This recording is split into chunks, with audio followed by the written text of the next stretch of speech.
प्यारे दोस्तों, अस्सलाम वालेकुम। आप देख रहे हैं इरफानी नेटवर्क यूट्यूब चैनल और मैं हूं मोहम्मद इरफान झारखंड। दोस्तों, एक बहुत बड़ी खबर निकलकर सामने आ रही है।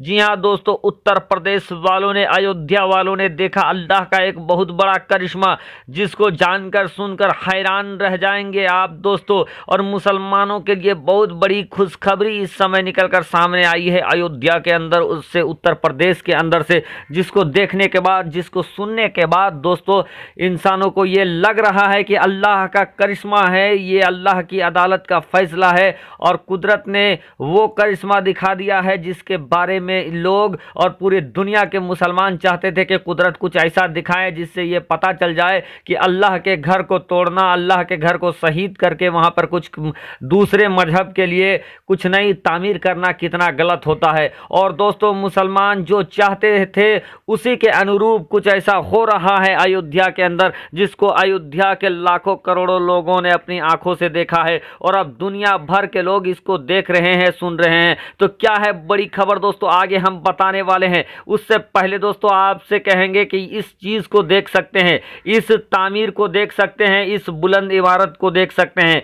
इसको देखने के बाद ये लग रहा है कि मानो ये चीज़ आसमान में घुस गया हो, जमीन से निकलकर ये चीज़ सीधा आसमान में पेवस्त हो गया हो, आसमान को छू रहा हो, आसमान को बोसा कर रहा हो। दोस्तों, इसकी ज़मीन को देखेंगे, इसकी ऊंचाई को देखें, इसकी हाइट को देखें। दुनिया जमाना जानती है कि इस चीज़ का नाम, इसका नाम है बुर्ज खलीफा। जी हाँ दोस्तों, आज हम बुर्ज खलीफा की बात क्यों कर रहे हैं आगे आपको पता चल जाएगा, तो इस वीडियो को जरा सा भी ना देखें दोस्तों। अगर आप बुर्ज खलीफा के ऊपर की तरफ आपकी निगाह जाएगी तो ये लगेगा कि बुर्ज खलीफा आसमान में सटा हुआ है, आसमान में घुसा हुआ है, जमीन से शुरू हुआ है और आसमान में घुसा हुआ है। और इसकी नीचे आप अगर देखोगे तो देखोगे कि नीचे समुद्र है और समुद्र में ये आसमान को छूता हुआ ये बुर्ज खलीफा बना है। इसका निर्माण समुंदर के अंदर से स्टार्ट हुआ है और आसमान तक चला गया है। इतना बड़ा, इतना लंबा ये बुर्ज खलीफा है। दुनिया के सबसे बड़े इमारत में से एक बुर्ज खलीफा जो समुंदर में बना है, आसमान को छू रहा है समुंदर में बनने के बाद। दोस्तों, अब मैं आपको एक चीज़ दिखाने वाला हूं। उस चीज़ के बाद मैं आपको बाबरी मस्जिद का वो करिश्मा, अल्लाह तबारक व तआला का वो करिश्मा बताऊंगा जिसको आप फौरन ही समझ जाएंगे। दोस्तों, आपके सामने अब जो चीज़ आ रहा है इसके बारे में कोई भी ऐसा शख्स नहीं है जो नहीं जानता है। यह है अल्लाह के वली, अल्लाह के महबूब बंदे हाजी अली बाबा का वो आलीशान दरबार, जो कहीं और में नहीं, जो पहाड़ों पे नहीं, रेतों में नहीं, बलुआई मिट्टी में नहीं, नदी में नहीं, बल्कि दोस्तों अल्लाह की शान देखे।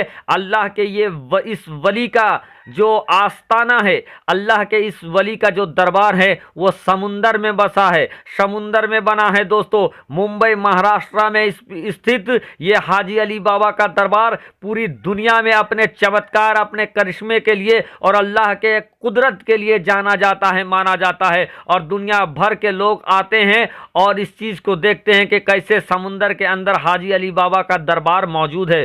दोस्तों, जिस समय ये दरबार का निर्माण हुआ था, जिस समय ये दरबार बना था, उस समय ना आईआईटीएन थे, ना बड़े बड़े इंजीनियर थे, ना समुंदर में पुल बांधने वाली तकनीक थी, ना कुछ और था। फिर भी दोस्तों अल्लाह का करम देखे, अल्लाह का करिश्मा देखे कि अल्लाह के महबूब बंदे का ये आस्ताना, ये रोजा समुंदर के अंदर बसा पड़ा है, समुंदर के अंदर मौजूद है। लाख तूफान आए, लाख समुंदर की मौजें इस बाबा के दरबार से जाकर टकराती है और टकराकर समुंदर का सीना रेजा रेजा हो जाता है। बड़ा सा बड़ा उफान आकर बाबा के जालियों में टकराकर शांत हो जाता है, वापस चला जाता है। लेकिन मजार को कुछ होने वाला नहीं है, लेकिन मजार अपनी बुलंदी में कायम है। बुर्ज खलीफा भी आसमान को छू रहा है, समुंदर से बना है, आसमान को भी छू रहा है। लेकिन दोस्तों, अब चले हम आते हैं अयोध्या की धरती में, अब हम आते हैं हिंदुस्तान की धरती पे। अब हम बात कर करते हैं बाबरी मस्जिद के ऊपर। दोस्तों वो बाबरी मस्जिद जो अल्लाह का घर है, वो बाबरी मस्जिद जिसको शहीद किया गया 6 दिसंबर 1992 को, इस बाबरी मस्जिद को शहीद कर दिया गया। शहीद करने के बाद दोस्तों 493 सालों के बाद अल्लाह का एक ऐसा राज खुला, अल्लाह का एक ऐसा करिश्मा जाहिर हो गया। दुनिया वालों ने अपने निगाहों से अल्लाह के एक ऐसे करिश्मों के देखा दोस्तों, और वो करिश्मा 493 सालों तक पोशीदा रहा। चूंकि दोस्तों बाबरी मस्जिद का निर्माण 1527 ईस्वी में हुआ था। बाबरी मस्जिद को शहीद 6 दिसंबर 1992 को किया गया। इस लिहाज से अगर इस बाबरी मस्जिद के निर्माण और शहीद की तारीख को अगर आप घटा दें तो 465 का अदद निकलता है। 465 साल तक बाबरी मस्जिद अपनी जगह पर आन और बान और शान के साथ कायम रहा। ना कोई भूकंप ने उसको कुछ बिगाड़ा, ना जमीनी ताकत ने उसको कुछ किया।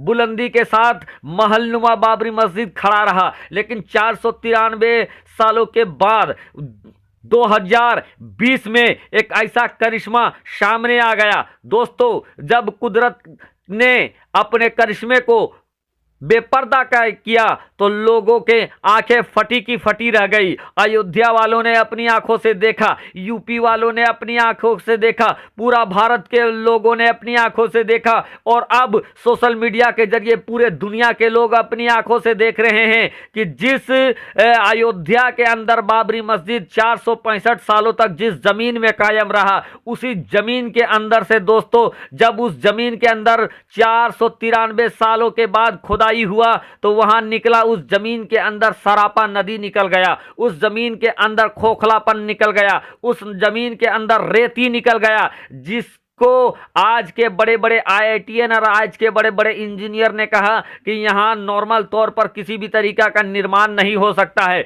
मंदिर के नाम पर वहां पर एक पिलर गाड़ा गया, पिलर ध्वस्त हो जाता है। बड़े से बड़े इंजीनियर का दिमाग खत्म हो जा रहा है। दोस्तों ये वही जमीन है जिसमें सालों साल तक बाबरी मस्जिद कायम रहा, और 465 सालों तक दोस्तों उस जमीन पर, जिस जमीन के नीचे नदी था, यानी नदी के ऊपर 465 सालों तक अयोध्या में बाबरी मस्जिद कायम रहा। लेकिन दोस्तों अल्लाह की मसलियत देखिए, बाबरी मस्जिद नदी पर कायम है, बुर्ज खलीफा समंदर पे कायम है, हाजी अली बाबा का दरबार समंदर पे मौजूद है। लेकिन दोस्तों जब मस्जिद को शहीद करके मंदिर बन जा रहा है तो मंदिर बन नहीं पा रहा है, मंदिर खड़ा नहीं हो पा रहा है, मंदिर की दीवार हिल जा रही है, मंदिर की पिलर धंस जा रही है, मंदिर के जमीन खोखली निकल जा रही है। कुछ तो है दोस्तों, रब तबारक व तआला कुछ दिखाना चाहता है, कुछ पैगाम देना चाहता है, और अगर अभी तक हम लोगों ने इस पैगाम को नहीं समझा